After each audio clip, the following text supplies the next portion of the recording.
والذین کفروا وکذبوا بآیاتنا اولئک اصحاب النار هم فیہا خالدون. ٹھیک ہے.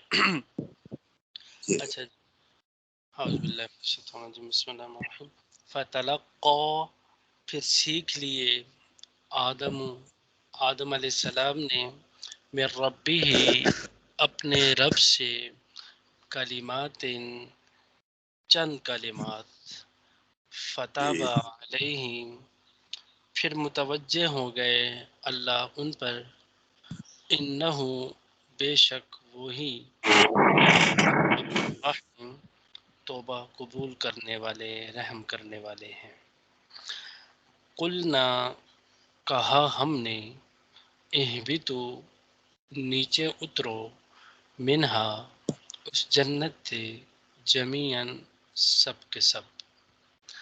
فَإِمَّا يَأْتِيَنَّكُمْ، پھر اگر تم کو پہنچے، منی، میری طرف سے، ہدن، ہدایت، فمن تبع، پس جس نے بھی اتباع کی، ہدایا، میری ہدایت کی،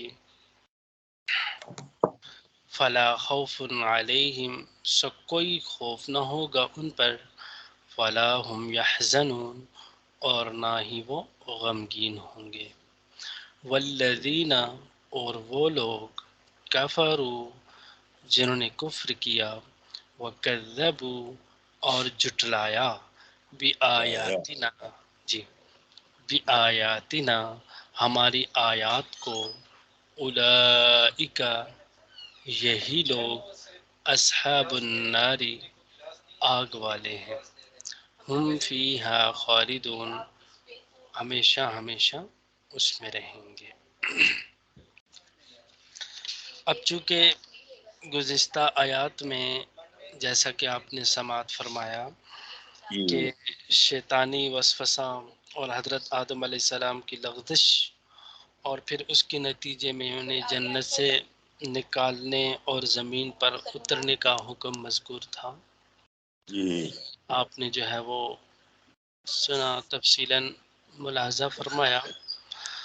تو آج کی ان آیات میں وہ لغزش اور خطا ہو جانے کے بعد پھر آدم علیہ السلام چونکہ بحیثیت انسان ڈر بھی گئے اور سہم گئے، اب مجھ سے یہ خطا تو ہو چکی، تو اب کیا کیا جائے؟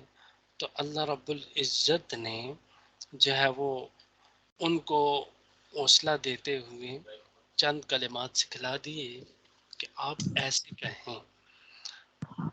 تو اللہ رب العزت نے وہ کلمات یہ بتلائے، ربنا ظلمنا انفسنا وَإِن لَّمْ تَغْفِرْ لَنَا وَتَرْحَمْنَا لَنَكُونَنَّ مِنَ الْخَاسِرِينَ. تو آدم علیہ السلام بمائے حضرت اماں حوا علیہ السلام دونوں نے یہ کلمات پڑھنا شروع کر دیے. بالآخر اللہ رب العزت نے ان کی توبہ قبول فرمائی. ٹھیک ہے، تو توبہ کیسے قبول فرمائی آگے خود آ رہا ہے. فتاب علیہ، اللہ تعالیٰ ان پر متوجہ ہوئے. اب اللہ کا ان پر متوجہ ہونا بایمانہ کہ اللہ نے ان کی توبہ قبول کر لی.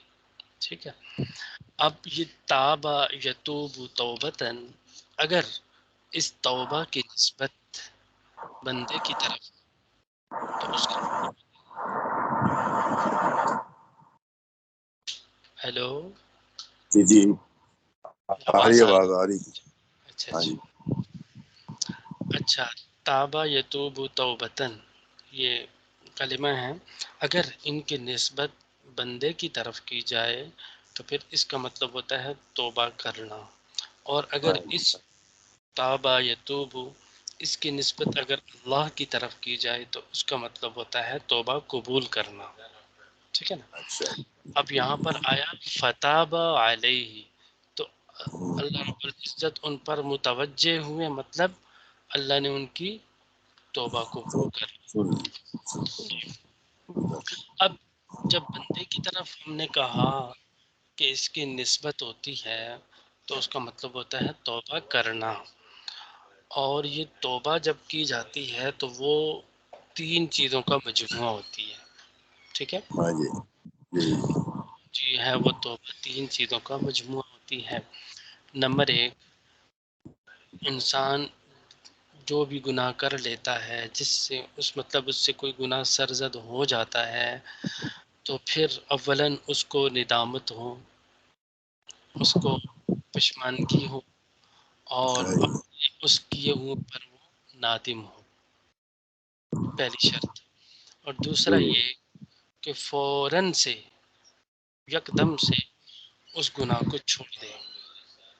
اور تیسرا یہ کہ آئندہ کے لیے اس گناہ کو نہ کرنے کا عزم مصمم ہو، مطلب پختہ ارادہ ہو کہ میں ہاں اس گناہ کو کبھی نہیں کروں گا. اب یہ تینوں باتوں کو ذہن میں رکھتے ہوئے اگر کوئی شخص اللہ کے آگے توبہ کرتا ہے تو اس کی توبہ یقیناً قبول ہو جاتی ہے. سمجھا رہی؟ کیونکہ اس میں 3 باتیں ہیں نا، گزشتہ پر ندامت، حال میں اس کا ترک، اور مستقبل میں اس کے نہ کرنے کا عزم. ٹھیک ہے نا؟ جی جی یہ گویا کہ توبہ کے لیے لازمی ہے، یہ شرط ہے، یہ ضروری ہے.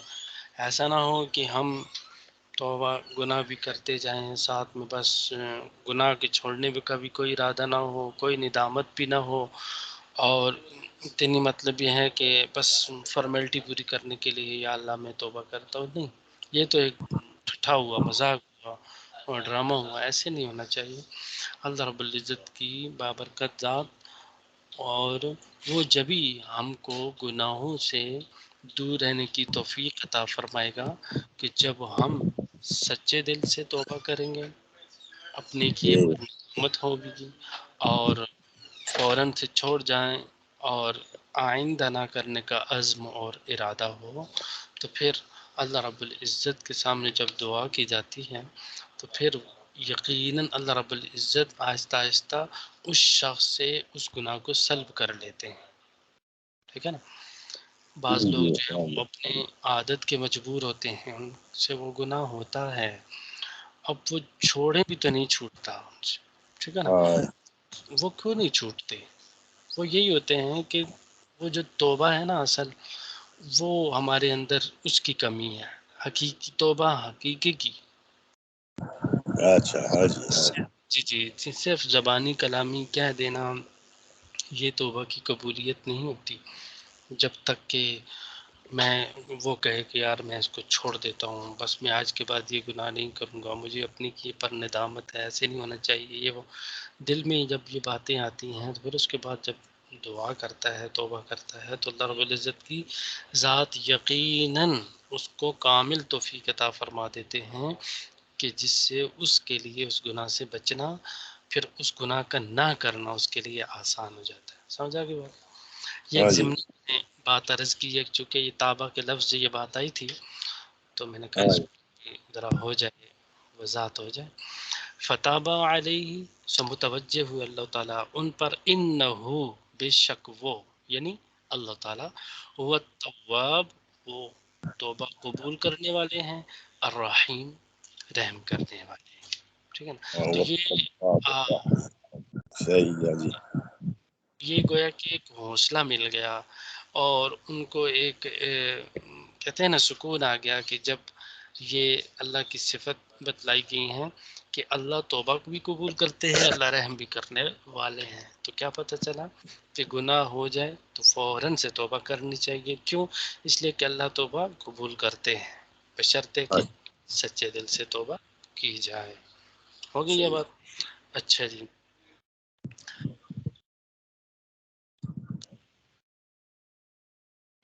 دوسری بات یہ ہے کہ آگے فرمایا کہ قلنا اہبطوا، کہا ہم نے، اہبطوا، نیچے اترو، منہا، اس جنت سے، جمیعاً، سب کے سب.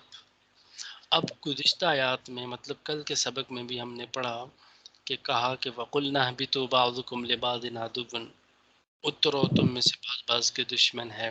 اور یہاں پر بھی کہا کہ اترو اس جنت سے، سب کے سب. تو یہ دوبارہ لائے، 2 مرتبہ لائے، اس کی کیا وجہ ہے؟ تو اس کا جواب یہ ہے کہ پہلی مرتبہ جو لائے تو وہ تو بطور عتاب کی تھا، جو پہلی مرتبہ کہا وہ بطور عتاب کے تھا، یا ایسے کہہ سکتے ہیں بطور سزا کے تھا۔ شجرہ ممنوع سے منع کرنے کے باوجود اس کے قریب پھل کھا لیا تو اللہ نے کہا کہ اتر جاؤ، تو وہ کہنا بطور عتاب اور سزا کے تھا، اور یہ کہنا یہ جو ہے وہ بطور عتاب کے نہیں ہے، بلکہ یہاں پر یہ کہنا ایک اللہ رب العزت کی ایک خاص حکمت ہے، ٹھیک ہے نا؟ اس حکمت کے تحت دوبارہ یہ کہا گیا ہے۔ وہ کیا ہے؟ وہ حکمت یہ ہے کہ اللہ رب العزت نے جو ہے وہ یعنی کہ خاص مقصد ہے کہ خلافت الہیہ کی تکمیل کے لیے اعزاز، چونکہ ہم چند آیات پہلے آپ نے سماعت کیا ہوگا کہ کہا کہ میں اللہ رب العزت فرماتے ہیں کہ میں اپنا ایک نائب اور خلیفہ بنانا چاہتا ہوں، ٹھیک ہے نا؟ تو وَإِذْ قَالَ رَبُّكَ لِلْمَلَائِكَةِ إِنِّي جَاعِلٌ فِي الْأَرْضِ خلیفہ، میں خلیفہ بنانا چاہتا ہوں۔ تو اب وہ خلافت الہیہ کی تکمیل کے لیے اللہ رب العزت نے حضرت آدم علیہ السلام کو زمین پر اتارا، چونکہ زمین پر اتارنے کے باوجود وہ خلافت الہیہ مقصود تو حاصل ہو سکتا نہیں، اور پھر دوسری بات یہ ہے کہ فرشتوں اور جنات کے درمیان انسانیت کو اتارنا، پھر انسانیت کو ممتاز کرنا، پھر انسانیت کا جو ہے وہ امتیاز اور اس کو فخر، اور اسی طرح جو ہے وہ اس کو اعزاز دینا، یہ جبھی ممکن ہو سکتا تھا کہ جب انسان کو زمین پر اتارا جائے۔ تو اس اعتبار سے جو ہے وہ دوبارہ یہ کہنا یہ گویا کہ بطور عتاب کے نہیں تھا، بلکہ حکیمانہ انداز میں اللہ رب العزت نے اعزاز کی تکمیل کے لیے کہا کہ چونکہ ہدایت بھیجنے کا ذکر ہے جو خلافت الہیہ کے فرائض منصبی میں سے بھی ہے، تو یہ جبھی ہوگا کہ جب زمین پر اتارا جائے۔ تو بہرحال اللہ رب العزت کی بہت ساری مصلحتیں ہیں، بہت ساری حکمتیں پوشیدہ ہیں کہ جن کی بنا پر اللہ رب العزت نے حضرت آدم علیہ السلام کو زمین پر اتارا۔ اچھا جی، آگے فرمائے کہ فَإِمَّا يَأْتِيَنَّكُم مِّنِّي هُدًى، پس اگر پہنچے تم میں سے کسی کو میری طرف سے ہدایت آئے، فمن تبع ہدایا، اور جس نے میری ہدایت کی پیروی بھی کر لی، اتباع بھی کر لی، اس کو اپنا بھی لیا، فلا خوف علیہم ولا هم يحزنون، تو نہ ان پر کوئی خوف ہوگا اور نہ وہ غمگین ہوں گے۔ کن لوگوں کو خوف نہیں ہوگا اور غمگین نہیں ہوگے؟ کہ جنہوں نے اللہ رب العزت کی ہدایت کی اتباع کر لی، اللہ رب العزت کے احکامات کو اپنا لیا، اور اللہ اور اس کے رسول کی مطابق احکامات کے مطابق اپنی زندگی بسر کرتا رہا، تو وہ کیا ہوگا؟ اس کے لیے ثمرہ اور نتیجہ یہ کہ نہ ان پہ کوئی خوف ہوگا اور نہ وہ غمگین ہوں گے۔ اچھا جی، خوف کس کو کہتے ہیں اور غم کس کو کہتے ہیں؟ تو خوف کہتے ہیں آئندہ پیش آنے والی کسی تکلیف و مصیبت کے اندیشے کا نام۔ آئندہ مستقبل میں پیش آنے والی کوئی بھی تکلیف یا مصیبت کا اندیشہ ہو تو اس کے لیے فطرتی طور پر انسان کے اندر خوف پیدا ہو جاتا ہے۔ اور غم کہتے ہیں کسی بھی چیز، کسی بھی مقصد یا کسی بھی مراد کے فوت ہو جانے سے جو ہے وہ جو چیز دل کے اندر پیدا ہوتی ہے وہ غم ہوتا ہے۔ مثال کے طور پر ایک بندہ ہی فوت ہو جائے تو اس بندے کی فوتگی پر دوسرے لوگوں کو خوف ہوتا ہے یا ان کو غم ہوتا ہے؟ غم ہوتا ہے۔ ایک چیز فوت ہو جائے، ایک چیز ان سے چلی جاتی ہے، ایک چیز دور ہو جاتی ہے، کھو جاتا ہے کسی بھی چیز کو، تو اس کا غم ہوتا ہے، اس کا خوف تو نہیں ہوتا۔ خوف تو آنے والی چیز کا ہوتا ہے، وہ ڈر ہوتا ہے پتہ نہیں کیا ہوگا، پتہ نہیں کیسا منظر ہوگا، یہ ہوگا، قبر کا خوف ہوتا ہے، قیامت کا خوف ہوتا ہے، یا کوئی دنیا کے اعتبار سے جس جگہ میں جاؤ، جس رستے میں، ویرانے میں، جنگل میں جاؤ کچھ، تو آگے خوف آ رہا ہوتا ہے، ڈر لگ رہا ہوتا ہے، پتہ نہیں کیا ہوگا. تو وہاں تو غم نہیں ہوتا، وہاں تو خوف ہوتا ہے. تو خوف کیا ہوتا ہے؟ آئندہ پیش آنے والی کسی تکلیف و مصیبت کے اندیشے کا نام. اور حزن یعنی غم، وہ کسی چیز کے فوت ہو جانے والے کو جو ہے وہ غم کہتے ہیں. تو غور کیا جائے تو عیش و راحت کی تمام انواع و اقسام کا ان دو لفظوں میں ایسا احاطہ کر دیا گیا ہے کہ آرام کا کوئی فرد اور کوئی قسم اس سے باہر نہیں. ٹھیک ہے نا؟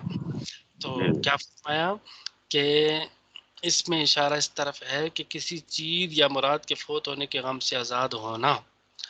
اب یہ کن کا وتیرہ ہے؟ کون ایسے لوگ ہیں کہ جن پر نہ کوئی خوف ہوگا، نہ وہ غمگین ہوں گے؟ اولیاء اللہ، اللہ کے ولی، اللہ کے دوست. کیوں؟ اس لیے کہ جو اللہ کے ولی ہوتے ہیں، جو بزرگ ہستیاں ہوتی ہیں، جو نیکوکار ہوتے ہیں، تو انہوں نے اپنی ہر مرضی کو، اپنے ارادے کو اللہ کی مرضی اور ارادے میں فنا کر دیتے ہیں. اس لیے ان کو کسی بھی چیز کے فوت ہونے کا نہ کوئی غم ہوتا ہے، اور جو ہے وہ نہ ہی انہیں کوئی خوف ہوگا. اور قرآن پاک میں آتا ہے کہ جنت میں جب جنتی جائیں گے تو وہ یہ دعا کریں گے، الحمدللہ الذی اذھب عنا الحزن. تمام تعریفیں اس ذات کے لیے جس نے ہم سے غم کو دور کیا. اس سے معلوم ہوا کہ اس دنیا میں یہ جو ہے وہ یہ کہنا جنتیوں کا، اب یہ کیوں کہا انہوں نے؟ یہ اس وجہ سے کہیں گے کہ ایک بات تو یہ معلوم ہو گئی کہ دنیا میں کچھ نہ کچھ غم ہونا ہر انسان کے لیے ناگزیر ہے، بالکل. سوائے اس شخص کے جس نے اپنا تعلق اللہ تعالیٰ کی ذات کے ساتھ مکمل اور مضبوط کر لیا. ٹھیک ہے؟ اچھا جی، اس آیت میں اللہ تعالیٰ اللہ والوں سے خوف اور غم کی نفی کرنے سے مراد یہ ہے کہ دنیا کی کسی تکلیف یا کسی خواہش و مراد پر ان کو خوف اور غم نہ ہوگا. یہ دنیا کی. ویسے تو آج کل ہر انسان پریشان ہے، ہر انسان غمگین ہے، مشکلات میں جکڑا ہوا ہے، سب کچھ ہے. ہر انسان، ایون مسلمان بھی، اور جو بہت متقی پرہیزگار، وہ بھی پریشان ہیں. لیکن ان متقی پرہیزگار جو اللہ کے ولی ہیں، ان کی جو پریشانی یا ان کا جو خوف اور فکر ہے، اس میں اور ایک عام مسلمان یا عام لوگوں کی غم اور پریشانی میں فرق ہے. ٹھیک ہے نا؟ وہ کیسے؟ چونکہ جو لوگ ولی اللہ ہیں، جو اللہ کے متقی پرہیزگار ہیں، ان کی جو فکر ہے، ان کا جو غم ہے، وہ آخرت کے اعتبار سے ہے. نبی کریم صلی اللہ علیہ وسلم کی شان میں یہ آیا ہے کہ آپ علیہ السلام بھی اکثر غمگین اور متفکر رہتے تھے، اور جو ہے وہ جب سورہ ہود کی تلاوت فرماتے، اور اسی طرح بہت ساری صورتوں کی تلاوت فرماتے، تو آپ علیہ السلام جو ہے وہ مارے ڈر کے اور خوف کے جو ہے وہ مطلب ان کی حالت تبدیل ہو جاتی تھی. وہ کیوں؟ ان پر آخرت کا خوف زیادہ سوار تھا، اور آخرت کا جو ہے نا وہ ان کے اندر وہ چیز تھی. وجہ یہ ہے کہ آپ علیہ السلام کا یہ فکر اور غم کسی دنیا کی نعمت کے فوت ہونے یا کسی مصیبت کے خطرے سے نہیں تھی. ٹھیک ہے نا؟ بلکہ اللہ جل شانہ کی ہیبت و جلال سے اور امت کے حالات کی وجہ سے. سمجھ آ رہی؟ تو ہم لوگ جو خوف یا پریشانی میں ہوتے ہیں، وہ دنیا کے کسی وجہ سے ہوتے ہیں. دنیا کی کوئی چیز کھو جاتی ہے تو اس پر غمگین ہو جاتے ہیں، یا دنیا کو کوئی ڈر یا کسی وجہ سے. تو جو نیکوکار لوگ ہوتے ہیں، ان کا خوف اور حزن آخرت کے اعتبار سے ہوتا ہے. بس یہ بات ہے. ٹھیک ہے نا؟ اچھا، آگے فرمایا کہ والذین، اور وہ لوگ کفروا، جنہوں نے کفر کیا، وَكَذَّبُوا بِآيَاتِنَا، اور ہماری آیات کو جھٹلا دیا، ریجیکٹ کر دیا کہ ہم نہیں مانتے ہیں، نہ ہی قرآن کو، نہ ہی آیات کو، نہ نبیوں کو، کسی بھی چیز کو نہیں مانتے ہیں باوجود اللہ کی مخلوق ہونے کے اور انسان ہونے کے۔ تو ثمرہ کیا دیا؟ اولئک اصحاب النار، یہی لوگ آگ والے، نہ صرف یہ کہ آگ میں بلکہ ہمیشہ ہمیشہ کی آگ میں رہیں گے، ہم فیہا خالدون، اس میں ہمیشہ ہمیشہ رہیں گے، ٹھیک ہے نا۔ اب یہ تو کیا کہتے ہیں ان لوگوں کے لیے کہ جنہوں نے بالکل یا انکار کر دیا قرآن کو، نبیوں کو، رسولوں کو، کتابوں کو، اللہ کی ہر دی چیز کے کافر ٹھہرے جن کو کہہ سکتے ہیں، تو ان کو کہا کہ ہمیشہ ہمیشہ رہیں گے۔ لیکن جو لوگ مسلمان ہیں، اللہ کو مانتے ہیں، نبیوں کو مانتے ہیں، رسولوں کو مانتے ہیں، کتابوں کو مانتے ہیں، آخرت پر ان کا ایمان ہے، تقدیر اچھی بری پر ان کا ایمان ہے، قیامت کو مانتے ہیں، ساری چیزوں کو مانتے ہیں، لیکن اس کے باوجود بھی گناہوں میں مبتلا ہے، ٹھیک ہے نا، اور توبہ توفیق بھی نہیں ملی ہے، اور اسی طریقے سے وہ دنیا سے چلے جاتے ہیں، تو ان کے لیے کیا حکم ہے؟ تو ان کو یہ ہے کہ ان کو اپنے کیے کی سزا ملے گی، سزا ملنے کے بعد پاک صاف ہو جائیں گے، تو پھر اس کے بعد پھر ان کو جنت میں داخل کر دیا جائے گا، ٹھیک ہے نا۔ ایک عرصہ تک جو ہے وہ رہیں گے جہنم میں اپنے گناہوں کی بدولت، جس کے جتنے گناہ ہوں گے، بشرطے کہ اس نے دنیا میں اگر رہتے ہوئے توبہ کر لی ہوں، اپنے گناہوں کی معافی کلام کر لی ہوں، حقوق اللہ کے ساتھ حقوق العباد کو بھی پورا کر دیا ہوں، سچے دل سے توبہ، پھر تو اس کے لیے یقیناً معافی ہے، تو پھر تو اس کو کوئی اس طرح نہیں ملے گا۔ لیکن اگر ایک شخص ساری عمر اللہ کی نافرمانی میں گزارتی ہے باوجود مسلمان ہونے کے، نماز تک نہیں پڑھی، شراب پیتا رہا، زنا اور یہ وہ کچھ، اللہ معاف کرے ہم سب کو، اللہ ہم سب کو حفاظت میں رکھے، لیکن اگر ہو جائے اس سے وہ گناہ ہوتا رہا ایون کہ مرتے دم تک، اور اس نے توبہ نہیں کی، تو پھر اس کو سزا ملے گی، اور ایک اس کے گناہوں کی بدولت سزا ملنے کے پھر اس کے بعد جو ہے وہ پاک صاف ہو کر پھر اس کو جنت میں داخل کر دیا جائے گا۔ سمجھا کی بات؟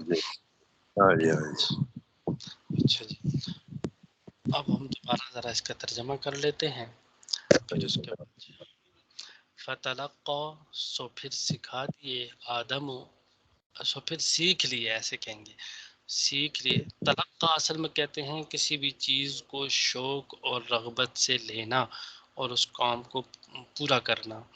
اب چونکہ آدم علیہ السلام نے جو ہے وہ یہ کلمات بڑی شوق سے اور رغبت سے لیے تھے، تو اس لیے یہ لفظ لائے تلقا کا، ٹھیک ہے نا۔ فتلقا، سو لے لیے، سیکھ لیے، ایسے کہہ سکتے ہیں۔ آدم علیہ السلام نے من ربہ، اپنے رب سے، کلمات، چند کلمات یا چند باتیں اردو میں کہیں، فتاب علیہ، سو متوجہ ہوئے اللہ علیہ ان پر، انہو بے شک، واللہ التواب الرحیم، توبہ قبول کرنے والے، رحم کرنے والے ہیں۔ قلنا، کہا ہم نے، اہبتو، اترو، منہا، اس جنت سے، جمیعاً، سب کے سب، فَإِمَّا يَأْتِيَنَّكُمْ، پس اگر پہنچے تم کو، منی، میری طرف سے، ہدان، ہدایت، فمن تبع، پس جس نے اتباع کر لی، ہدایا، میری ہدایت کی، فلا خوف، سو کوئی خوف نہیں ہوگا، علیہم، ان پر، ولا ہم، اور نہ ہی وہ، یحزنون، غمگین ہوں گے۔ والذین، اور وہ لوگ، کفروا، جنہوں نے کفر کیا، وکذبوا، اور جٹلا دیا، بآیاتنا، ہماری آیات کو، اولئک، یہی وہ لوگ ہیں، اصحاب النار، نار والے، یعنی آگ والے، ہم فیہا، وہ اس میں، فیہا، اس آگ میں، خالدون، ہمیشہ ہمیشہ رہیں گے۔ ہو گیا؟ جی بالکل ہو گیا۔ چلو، جزاک سمجھ آ رہی ہے نا صحیح؟ ہاں جی آ رہی سمجھ آ رہی ہے ماشاء اللہ ٹھیک ہے اللہ رب العزت ہم سب کو ان ساری باتوں پہ عمل کی توفیق عطا فرمائے. آمین آمین اور آج جمعہ کا دن ہے، جمعۃ المبارک، سید الایام جسے کہا جاتا ہے کہ تمام دنوں کا سردار. تو اب جو ہے وہ کوشش ہونی چاہیے کہ جمعہ میں ہم اول وقت میں مسجد میں جائیں اور جی سورۃ مطلب سورہ کاف کی تلاوت ہو، اور اسی طرح جو ہے وہ یعنی نوافل تحیت المسجد کے پڑھیں، اور بعد میں جو ہے وہ دعائیں کریں. اللہ رب العزت خوب مطلب اچھی طریقے سے تیار ہو کے، نہا دھو کے، صاف ستھرے کپڑے غسل کر کے، خوشبو ہاں جی لگا کے، پیدل چل کے، اور پھر اس کے بعد جب وہاں پہنچیں اور اس کے بعد درود شریف، چونکہ سید الایام ہے تو اس کا خاص وظیفہ یہ ہے کہ درود شریف بکثرت پڑھا جائے، بالخصوص عصر کے ہاں بعد جی اچھا 80 مرتبہ جو درود شریف ہے ہاں مختصر. جی اللہم صلی علی محمد النبی الامی وعلی آلہ وسلم تسلیما.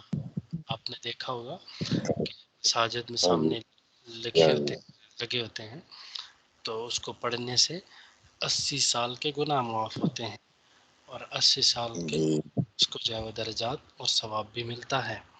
اور ہمیں اپنے نبی سے اور یہ جو محبت ہے، یہ جو عشق ہے، وہ بڑھتا جائے گا.